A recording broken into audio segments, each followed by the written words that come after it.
한 사람이 두 주인이란 말이 나오면 어떤 말과 같으냐면 누구의 지배를 받느냐, 누구의 통제 아래에 있느냐라는 의미죠. 주인이라고 하니까. 누구의 지배를 받습니까? 누구의 통치 아래에 있습니까? 여기서 주인이 둘이야.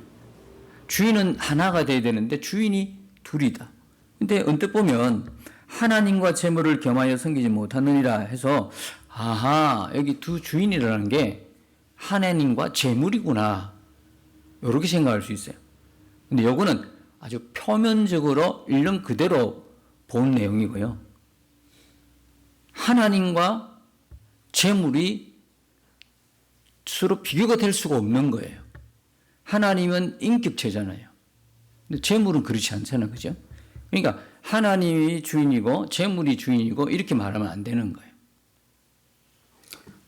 돈이 주인이고 하나님이 주인이고 될 수가 없는 거예요. 서로 안 맞아요. 비교 자체가 안 맞아요. 그러면 이 재물 안에는 그 안에가 뭔가 의미가 내포되어 있다는 이야기예요. 자, 하나님이냐? 우리에게는 오직 주인은 한 분밖에 없어요. 하나님이에요. 우리의 주인은 하나님 외에는 없어요. 우리의 구원과 우리의 삶과 우리의 생명과 모든 은혜와 모든 축복과 모든 것들이 오직 한 분에게서 나오고 한 분에게서 완성되는 걸 우리가 믿어요. 하나님만이 우리의 생명이시고 하나님만이 우리의 구원이시고 하나님만이 우리의 능력이시고 하나님만이 우리의 삶이 되는 거예요. 하나님 외에는 우리의 주인이 없다 이 말이에요. 우리는 그렇게 고백해서, 그래서 믿는 사람들은 세상을 두려워하잖아요. 세상의 어떤 권력 앞에서도 당당하게 일어설 수 있는 것은 그 믿음 때문에 그런 거죠. 하나님이라고 하는 믿음, 하나님 나의 왕이고 주인이라는 믿음 때문에. 그게 없어지면 우리도 다 비굴하게 세상 어떤 게 타협하고 양보하고 비굴하게 굴 수밖에 없지만, 하나님이 나의 왕이시다, 하나님만이 나의 주인이시다 할 때 그 믿음이 분명할수록 타협이 없는 거예요. 양보가 없는 거예요. 당당하게 믿음으로 살아갈 수밖에 없죠. 자, 그런데 이 재물을 보면, 이 재물요, 이 사단은 사람들을 잘 속여요. 우리가 당해낼 수 없어요. 사단은 워낙 잘 속여서 우리가 생각할 때 선한 것이고 하나님 뜻이라고 생각했던 것이 하나님 뜻이 아닌 사단이 우리를 속이는 경우가 많아요.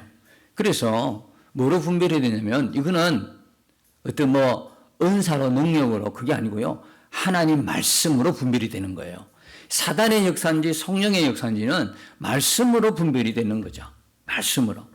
그래서 우리가 사단은 항상 사람들을 속이는 거예요. 어떻게 속이냐면, 내가 하나님과 같이 되리라. 이게 처음으로 인간을 속였던 사단의 술법이거든요. 사단의 술법이 이거예요.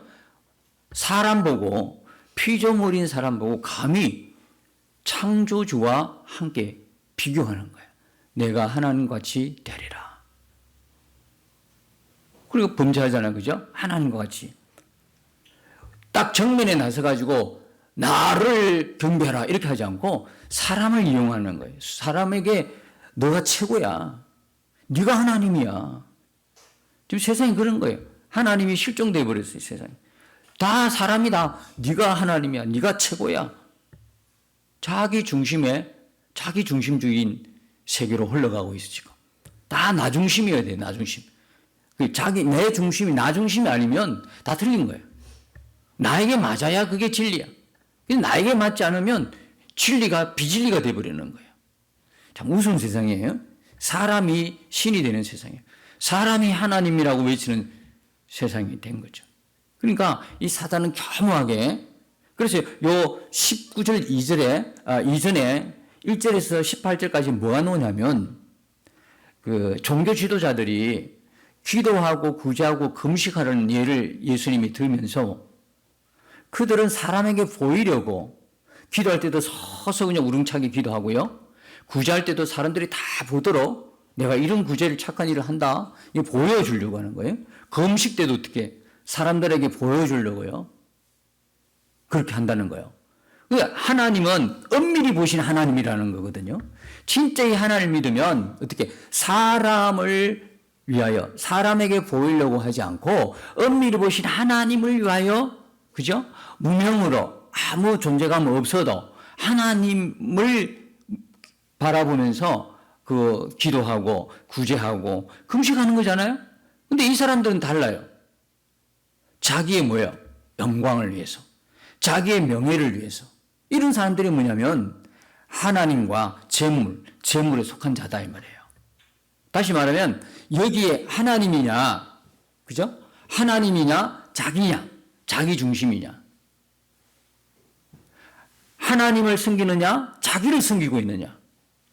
근데 이 자기라고 하는 자기 중심에 빠진 이 사람은 누구의 손아귀에 있는 거예요, 지금? 사단의 속임 속에 사는 자예요. 사단에게 잡힌 자를 말하고 있는 거예요. 여기 말하는 주인이 뭐냐? 하나님 외에 또 하나 주인은 뭐냐? 자기 자신이에요. 그리고 사단이에요. 그 사람을 쓰는 사단이다 이 말이에요. 그 이야기를 한다 이 말입니다. 두 주인을 섬기지 못한다. 두 주인은 하나님과 재물이 아니라 하나님과 자기다. 그리고 그 사람을 쓰는 사단이. 그러니까 19절에 가면 두 사람이 나옵니다. 하나는 보물을 땅에 쌓아두는 사람과 보물을 하늘에 쌓아두는 사람이 있어요. 왜 그럴까요? 주인이 다르기 때문에 그래요. 주인이 다르기 때문에 어떤 사람은 보물을 땅에 쌓아두, 어떤 사람은 보물을 하늘에 쌓아둔다 이 말이에요.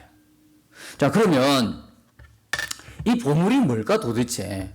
보물. 주로 알기 쉽게 돈이다, 그죠? 재물이다, 이렇게 보는 거예요. 그러니까 이제 설교하기 참 좋아요. 여러분, 땅에 재산 같은 거 쌓아두면 종과 동록이 다 뭡니까?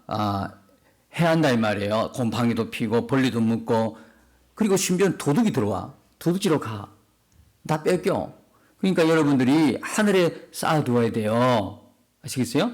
하늘에 헌금을 많이 하셔야 돼. 헌금하는 건 하늘에 쌓아두니까 헌금 많이 하셔요. 라고 이 부분들을 그렇게 해석할 수가 있다. 한번 생각해 보세요. 하나님은 절대적으로 돈이 필요한 분이 아니에요. 하나님은 우리의 헌금을 매주일마다 애달파 기다리시는 분이 아니에요. 그분은 우리의 모든 걸 만드신 창조주고 주인이시다 이 말이에요. 왕이시다 이 말이에요. 근데 우리도 돈을 좋아하는 것처럼 하나님도 그렇게 돈을 좋아해가지고 헌금 매주마다 누가 헌금 어떻게 하는가 그걸 감시하듯이 바라보는 분이 결코 아니라는 거예요. 여기는 그런 뜻이 아니에요. 그렇다면 우리가 가지고 있는 돈이나 재물만이 보물이라고 생각하면 어떤 분이 이렇게 말한 분도 있어요. 저도 하늘에 쌓고 싶죠. 그리고 없는 걸 어떻게 해요? 얼마나 없으면 보물을 땅에 쌓아둘 것조차도 없어요. 그럼 할 말 없는 거야. 안 그래요? 난 돈이 없다는 거야. 아니, 하늘은 그냥 땅에 쌓아둘 것도 없어. 심지어는 은행에 저축할 돈도 없어. 뭔 하늘이야, 하늘. 땅에도 없어. 이렇게 말할 수 있다는 말입니다. 근데 우리가 하나님 앞에 놓을 때 하나님 앞에 하늘에 쌓아두지 못할 사람 단 한 사람도 없어요. 다 쌓아둘 사람들이야. 이 뜻의 정확한 의미를 모르니까 이런 이야기를 하는 거예요. 나는 땅에도 쌓아둘 저축할 것도 없는데 뭔 하늘에, 이런 이야기를 한다 이 말입니다. 그래서 그런 분들을 위해서 몇 절이 주어졌냐면 21절이 주어진 거예요. 21절 보세요. 내 보물이 있는 그곳에는 내 마음도 있느니라. 보물이 있는 곳에 뭐가 있다? 마음도 있느니라. 하나님이 뭘 받기를 원하신다는 거예요? 우리들의 마음을 받기를 원하시는 거거든요. 이 마음이라고 해석을 하면 아무도, 그 누구도 하늘에 쌓아두지 못할 자가 아무도 없는 거예요. 여러분 마음은 다 하늘에 쌓아둘 수 있잖아. 땅이 아니라 하늘에 다 쌓아둔다 이 말이에요. 그런데 그렇게 될 수 있는 사람은 누구냐? 하나님이 아버지인 사람. 하나님이 아버지인 사람만이 마음 전체를 뭐예요? 하늘에 쌓아둘 수 있어요. 그러니까 마태복음 22장 37절 38절 가니까 어떤 말씀이 있어요? 내 마음을 다하고, 그 다음에요, 목숨을 다하고, 뜻을 다하여 주 너의 하나님을 봐라, 사랑하라. 이것이 뭐라고? 크고 첫째 되는 계명이다. 그렇게 말씀하잖아요. 첫 번째, 마음을 다하고, 마음을 다하고. 여러분, 지금 우리가 하나님의 마음을 다한 예배가 됩니까? 여러분 지금 예배 드릴 때 이 마음이 하나님께 다 하늘에 다 쌓아두고 하늘 마음을 다한 예배입니까? 그럼 예배가 그럼 마음을 다하는지, 이 사람 도대체 마음을 다한 예배 드리는지 아닌지를 어떻게 알 수 있을까요? 마음은 추상적이잖아요. 꺼내 볼 수도 없고, 저 사람이 앉아서 무슨 생각하는지도 모르고 무슨 마음인지도 모르는데 오늘 도대체 어떤 마음으로 앉아 있는지, 조금 전에 그냥 불안한 마음으로 그냥 한참 싸우다가 왔는지, 아니면 뭐 화내다가 왔는지, 아내다가 뭐 드라마 보고 너무 울적해 울다가 왔는지 아무도 모르잖아. 그 마음을 끄집어 볼 수도 없는 거잖아. 그죠? 어떻게 알 수 있을까요? 이 마음을 다한다는, 다른 말로 이야기하면 그게 나의 모든 가치를 둔다는 거예요. 아시겠죠? 마음이 다하니까. 그러니까 보물이 있는 곳에 마음이 있다는 이야기, 거꾸로 이야기하면 마음이 있는 곳에 보물도 있고요, 주인도 있는 거예요. 그러니까 우리가 마음을 어디에 두느냐가 결정하는 게 뭐냐면 주인을 결정하는 거예요. 내가 예배에 마음을 다하면 나의 주인은 누구냐? 하나님이란 말이에요. 근데 예배, 이 시간 예배가 아니라 세상에 즐길 것이다, 세상에 다른 것이다, 그죠? 다른 경기, 스포츠, 아니면 나를 즐겁게 하는 취미, 내가 하고 싶은 거죠. 내가 하고 싶은 거. 그게 마음이 다 쏟아부었다면 주인은 누구란 말이에요? 하나님이 아니라 그것이 나의 주인이 되는 거예요. 이해가 가죠? 그러니까 마음이 있는 곳에, 보물이 있는 곳에 마음도 있지만 마음이 있는 곳에 보물도 있고요, 내 모든 가치가 투자가 되는 거예요. 내 마음이 있는 곳에 주인도 결정이 돼요. 그럼 여러분들이 진짜 하나님이 나의 모든 최고의 가치고 하나님께 내 마음이 다하여, 그죠? 목숨을 다하여 뜻을 다하여 드리는 예배자라면 이 예배에 여러분의 모든 것이 여기에 다 쏟아붓는 거예요. 가치가 있는 거예요. 그 대신에 하나님이 희미해, 믿음이 작아, 예배가 별로 마음에 온전히 자기 마음에 안 들어, 그러면 예배 드리는 게 너무너무 쉽게 안 할 수가 있어요. 내 형편에 막 좌지우지 되는 거예요. 내가 그냥 예배 드릴 형편이 되면 예배하고 예배 드리지 못하는 건 예배 안 해버리는 거예요. 여기에 왜? 마음이 없으니까. 내 여기에 최선을 다하지 않으니까. 무슨 일이 있으면 쉽게 빠진다니까. 여러분 오늘 어린이 주일이잖아요. 부모들이요 그냥 어린이 주일하고 아이들 모아가 짜장면 사주고, 옛날 이야기예요. 옛날 이야기. 옛날에 짜장면 사주고 그랬어요. 짜장면이 옛날에 저희만 해도 최고의 선물이야. 짜장면 하나 먹기가 그렇게 힘든 시절이었어요. 중국집에 미어 터졌어요. 오늘도 그런 건 모르겠지만 그렇지 않을까요? 그죠? 오늘날은 또 안 그래요. 그래가지고 이 어린이날 같으면 그냥 아이들 손에 선물 하나 쥐어주고, 그죠? 맛있는 거 사주고 이걸 끝내려고 그래요. 해마다 가정의 달 첫째 주 어린이 줄 되면 부모 세대가 긴장을 해야 돼요. 왜 긴장해야 돼요? 선물 사주고 그걸로 끝내서는 안 돼요. 여러분들은 여러분 자녀들에게 신앙을 전수해야 할 책임과 의무가 있어요. 세상의 부모도요, 무언가를 막 유산시키려고 그러잖아. 뭘 남겨주려고 그러잖아. 근데 여러분들은 그리스도인의 부모란 말이죠. 하나님의 부모단 말이에요. 하나님이 구원한 하나님의 피가, 예수님의 피가로 구원한 믿음의 부모단 말이에요. 그 부모들이 믿음의 가정에서 자녀들에게 아무것도 안 물어준다고? 진국이야. 그 하나님 배가 매 맞아요. 그 어린이 주일이 되면 여러분 긴장하셔야 된다니까? 내가 우리 아이들에게 뭐를 유산시킬까? 뭐를 믿음으로 정말 우리 마음에 눈물이 흘러요. 내가 다시 처음으로 돌아간다면 진짜 아쉬운 부분 있잖아요. 자녀들에게 신앙적인 본이 되지 못한 부분들을 고쳐서 이 아이들이 어떻게 내가 이 세상을 떠나고 난 이후에도 이곳에 남아가지고 하나님을 경외하고 하나님을 예배하는 자가 되게 할까? 이게 부모된 우리의 마음이잖아요. 그거 다 하지 못한 거에 대해서 애통한 마음이 있어. 몰라서 그랬고, 그죠? 또 여유가 없어서 또 그랬다. 여러 가지 핑계도 될 수 있지만 하나 앞에 서면 부끄러운 거야. 부모된 우리가 제대로 신앙을 못 물려준 거야. 그래서요, 우리 어린이 줄 되면 우리 부모들은 항상 기도해야 돼, 자녀들을 위해서. 그리고 그들에게 아름다운 신앙의 모습을 보여줘야 된단 말이에요. 나의 신앙으로 끝나면 큰일 나. 우리 자녀들이 무럭무럭 성장해서 하나님을 계속 경외하는 믿음의 가문이 되어야 되잖아요. 그래야 그들이 생명을 얻죠. 받은 생명을 마음껏 누리고 이 세상 속에서도 하나님의 축복 속에 살죠. 그런데 부모들이 신앙의 본이 되지 못하고 산다면 그 아이들에게 가장 치명적인 영향을 주는 거예요. 회개해야 돼요. 어린이 주일 때 진짜 부모들이 회개해야 되는 거예요. 주일이 나의 최고의 가치라면, 예배가 최고의 가치라면 마음을 다하고 목숨을 다하고 뜻을 다하여 하나님을 사랑하고 예배하는 거예요. 예배가 그렇게 만만한 게 아니에요. 예배가 그렇게 우리가 해도 되고 안 해도 되고 그런 부분이 아니라고요. 믿음이 없는 거예요. 믿음이 작은 거예요. 그래서 내가 이 예배에 전심으로 하나님을 예배해야 되면 우리 자녀들이 그대로 따라한다고.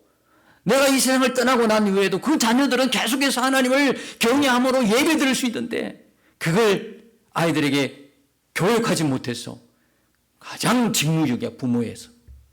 여러분들이 하나님에 가면 그 부분에 대해서 반드시 결산을 봐야 돼요.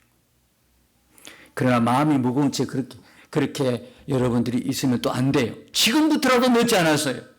지금부터라도, 그죠? 가정 예배도 드리고, 지금부터라도 자녀들을 위해서 기도하고, 지금부터라도 예배 속에서 반듯한 믿음의 본이 되어야 돼. 우리가 부모는 함부로 살면 안 돼. 왜? 부모는 자녀들의 거울이야. 우리의 뒷모습을 보고 그 애들이 성장하거든. 부모를 절대 뛰어넘지 못해요. 아찔한 거잖아, 지금. 나도 나를 돌아볼 때 아찔한 거거든. 그 신앙이, 믿음이 부모를 뛰어넘지 못해. 그러면 지금 나의 믿음은 어느 정도예요? 그래서요, 이 보물이 다 있어요. 그러니까 주일날 그저 나올 수가 없는 거야. 예배 속에 여러분들이 그저 나올 수 없는 거야. 예배 안에는요, 내 마음, 내 모든 최고의 가치가 그게 다 쏟아붓는 거야. 그러니까 예배 나올 때마다 어떻게 해요? 마음뿐만 아니라, 그래서 그때 뭐가 따라오는 거예요? 하나님을 향한 예물이 따라오는 거야. 하나님은 그렇게 예물을 드리는 마음과 믿음을 보시는 거야. 하나님은 돈이 필요하지 않아. 돈 때문에 우리에게 막 그렇지 않아. 그런데 그 예물 속에는 뭐가 들어있단 말이야? 그 사람의 믿음이 들어있어. 그 사람의 마음이 들어있어. 매주 어떤 사람은 매주 감사하는 사람, 어떤 사람은 감사도 너무너무 없는 사람. 뭐가 다를까? 도대체 뭐 때문에 그럴까? 똑같이 하면 되지. 한 번만 하면 되지. 어떤 사람은 매주 감사한 거에 예물 들어. 그 속에 믿음이 있는 거예요. 그 속에서 하나님을 향한 사랑과 마음이 있는 거야. 그래서 여러분들이 그걸 아시고 달라져야 돼. 이제는 달라져야 돼. 그냥 땅의 것만, 내 것만, 그죠? 크게 그냥 매어 있으면 안 되는 거예요. 이 말씀이 그런 말씀이야. 어디 이 말씀 속에서 헌금 많이 하라는 말씀이 어디 있어요? 진짜 안타까운 거 아니겠어요? 그래서 이렇게 진짜 아버지가 내 아버지 된다. 하나님이 나의 아버지인 사람은 어떻게 살아갈 건가가 25줄 밑에 있는 거예요. 그러니까 무엇을 먹을까, 무엇을 마실까, 무엇을 입을까 염려하지 말라는 거예요. 여러분, 염려라는 건 어떤 상태냐면요, 걱정이 내 머리 안에 들어온 거야. 내 것이 된 거야. 걱정이 뭐냐면, 걱정은 세상에 다 깔려있는 게 걱정이에요. 걱정과 염려와 근심이 있는데요, 이게 약간씩 달라요. 걱정은 우리가 살아있는 한 있어요. 세상 전부가 걱정거리야. 깔려있는 게 다 걱정거리야. 걱정 없는 거는 무덤밖에 없어요. 우리가 살아있는 걱정은 있어. 그렇죠? 근데 이 걱정이 뭐가 되냐면 염려가 되는 거는, 이 걱정이 나와 상관없이 세상에 쫙 깔려있는 이 걱정이 어느 날 내 머릿속에 들어온 거예요. 다시 말하면 이 걱정이 내 것이 된 거를 염려라 그래. 아시겠죠? 그 근심은 뭐예요? 내 머리 안에 들어온 걱정이 마음까지 들어온 거야. 그러니까 염려가 해결이 안 된 거죠. 그러니까 온통 마음이 지옥이 되는 거예요, 이제. 그 염려가 마음에 있으니까. 지금 어느 단계에 지금 염려하지 말라. 이게 먹고 마시고 의식주가 지금 내 문제가 된 거야. 그래서 뭘 어떻게 먹을까? 뭘 입을까? 이것만 생각하는 거지. 그래서 이렇게 염려하지 말아라. 그러면서 예수님이 세 가지 비유를 드십니다. 첫 번째는 공중의 새를 보라 하는 거예요. 새가 날아다니잖아요. 여러분들이 그 새를 위해서 먹이를 한번 줘봤습니까? 하나님이 다 어떻게 그걸 삽니까? 그 많은 새가. 세상에 그 많은 새가 다 살잖아요. 그런데 하물며 너희일까 보냐. 그죠? 26절 뒤에 보면 너희 하늘 아버지께서 기르시나니 너희는 이것들보다 귀하지 아니하냐. 오죽했으면 새하고 하나님 자녀와 비교를 하는 거예요. 아니 그 공중의 새도 그렇게 하나님 기르시는데 너희일까 보냐. 그 다음에 두 번째는 뭐냐면 28절에 보면 들의 백합합니다. 들의 백합하고 또 하나님의 자녀들하고 비교합니다. 그죠? 어떻게 들의 백합하고 가만히 있는데도 저렇게 자라나는 걸 보냐. 하물며 너희일 거냐. 30절에 보면 오늘 있다가 내일 아궁이에 던져지는 덜풀도 하나님이 이렇게 입히시거든. 하물며 너희일까 보냐. 그리고 뒤에 뭐가 나와요? 믿음이 작은 자들아. 믿음이 없는 자들아 말씀하지 않고 믿음이 작다는 거예요. 그럼 우리가 기도를 어떻게 해야 돼요? 하나님, 큰 믿음을 가지고 싶어요. 큰 믿음 뭐예요? 하나님 말씀 그대로 믿어지는 믿음이에요. 그잖아요. 우리가 결국은 믿음이 작고 크고에 따라서요, 삶이 달라진다니까요. 죄도 말입니다. 죄도 우리가 도무지 이기지 못해요. 다 넘어지게. 하나님이 우리를 그렇게 두지 않았다고요. 우리 안에는 죄를 이길 수 있는 내성이 꽉꽉 차 있어요. 그리고 그걸 다루시는 분이냐면 성령이세요. 우리가 성령이 우리의 마음 줄 때 뭘 안 하냐면 순종을 안 하는 거야. 성령이 우리에게 무슨 마음을 줄 때 순종해버리면 아주 예민하고 민감해질 텐데 말씀을 하셔도 난 모르는 거야 그냥. 그러니까 자꾸 두꺼워져. 성령하고 나와의 거리가 두꺼워져. 성령이 어느 날 예민해지지가 않아. 성령은 말씀하셔도 그때부터 내가 안 듣는 거야. 그러면 뭐냐면 성령이 말씀해도 불순종하는 사람이 되는 거예요. 여러분 우리가요 제 유혹이 강해서 넘어지는 거 아니라니까요. 한 사람만 있으면 끝나는 거예요. 우리가 의지가 없어서 노력을 하지 않아서 경건하지 못해서 아니다 말입니다. 뭐 때문에? 믿음이 작기 때문에 그래요. 어떤 믿음이요? 항상 하나님 나와 함께 계신다는 믿음이에요. 이게 믿어지면요 해결되는 겁니다. 예수님 포도나무고 나는 가지다라고 이게 믿어진다. 내가 예수님 안에 예수님이 내 안에 나는 죽고 예수로 사는 이 믿음이 믿어질 때 그죠? 믿어질 때는 해결 다 되는 문제거든요. 결국 어떤 문제예요? 믿음이 작은 거예요. 다시 말씀드립니다. 믿음이 없는 게 아니고요. 믿음이 작은 거야. 내가 예수를 믿어요. 그런데 내 삶을 왜 이렇지? 믿음이 작은 거예요. 진리의 말씀 그대로가 믿어져야 될 텐데 어떤 거는 믿고 어떤 건 안 믿는 거야. 그러니까 여러분이 항상 항상 주님이 나와 함께 하신다는 이 믿음만 온전하게 붙들어도요. 우리 세상 이기고 죄 이기는 거예요. 근데 이게 없어지는 거예요. 안 되는 거죠. 그래서 마지막 30절에 보면 31절에 또 말씀하는 거예요. 그러므로 염려하여 이르기를 무엇을 먹을까 무엇을 마실까 무엇을 입을까 하지 말라 해놓고 32절에는 이방인과 하나님의 자녀를 또 비교합니다. 이방인들이 구하는 것이다. 딱 한마디로 이 먹고 마시고 의식주는 이방인이 구하는 것이야. 그러면서 또 뭐죠? 너희 하늘 아버지께서 이 모든 것이 너희에게 있어야 할 줄을 아시느니라. 그러면 너희는 뭘 해야 되느냐? 뭘 해야 되느냐? 염려를 하더라도 염려의 차원이 다른 거예요. 이방인들의 염려는 뭡니까? 하나님이 아버지 아닌 사람, 세상 사람들의 염려는 뭡니까? 의식 주단 말이에요. 뭘 먹을까, 뭘 입을까, 뭘 마실까 계속 이 땅에서 그냥 살아가는 이게 나의 모든 염려의 주 원인이 되는 거예요. 그러나 하나님을 아버지라 부르는 자녀들 이들의 염려는 다 같은 염려가 아니에요. 염려의 수준이 다른 거예요. 어떤 염려예요? 그의 나라와 그의 의를 구하는 거예요. 그 염려다. 어떻게 하면 하나님의 나라가 우리 가정에, 우리 교회에, 나의 삶의 터전에, 나의 직장에 임하게 할까? 어떻게 하면 하나님 나라와 의가 이루어지게 할까? 어떻게 하면 이 염려, 거룩한 염려의 수준이 벌써 다른 거예요. 염려의 수준이 다른 거죠. 우리는요, 달라요. 뭐가 소속 자체가 달라요. 우리는 땅에 있지만 하늘에 속한 자예요. 어떤 사람은 땅에 있지만 땅 그대로 속해가지고 하늘이 아니라 지옥에 속한 자예요. 뭐저시 걸어다니니까 아무도 몰라. 똑같이 눈 뜨고 말하고 같이 먹으니까 사람인 줄 알아. 소속이 달라. 어떤 사람은 하늘에 속한 사람들, 어떤 사람은 땅에 속한 사람들. 신분이 달라.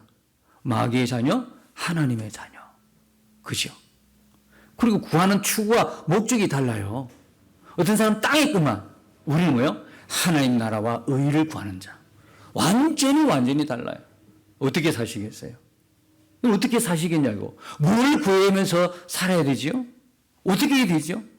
어린이 주일날 우리가 도대체 어떤 부모로 남아 있어야 되는 거 하나 앞에서? 어떻게 해야 되는 거예요? 오늘 말씀 바로 우리에게 그런 도전을 주시는 거예요. 절대 우리의 주인은 두 주인이 될 수 없어요. 오직 하나님. 근데 그 하나님이 우리 아버지가 되신다니.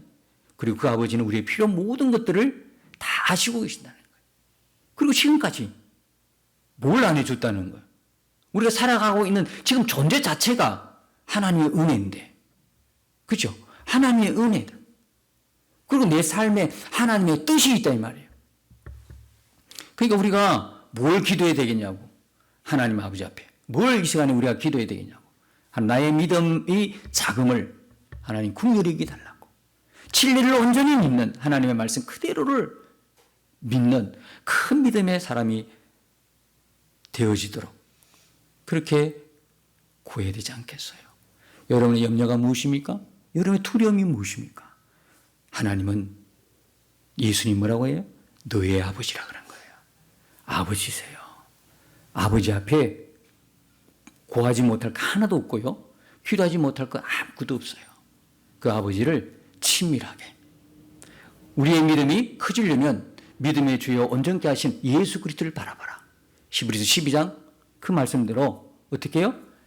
항상 나와 함께 계신 예수님 바라보면서 생각에서부터 그분과 동행하기 시작하는 거예요. 바라봄의 시작은 생각이거든.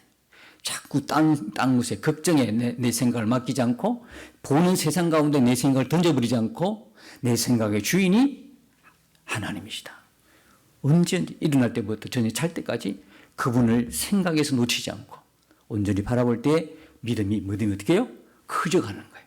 단순히 크게 해주세요가 아니라 내 삶에서 말씀 그대로 믿음의 주여 온전케 하신 예수 그리스도를 바라보면서 그분과 동행할 때에 우리가 세상의 염려로 두려움으로 살았던 우리가 이제는 하나님의 나라와 의를 구하는 믿음의 장성한 자로 하나님을 기쁘시게 하는 자가 될 거예요.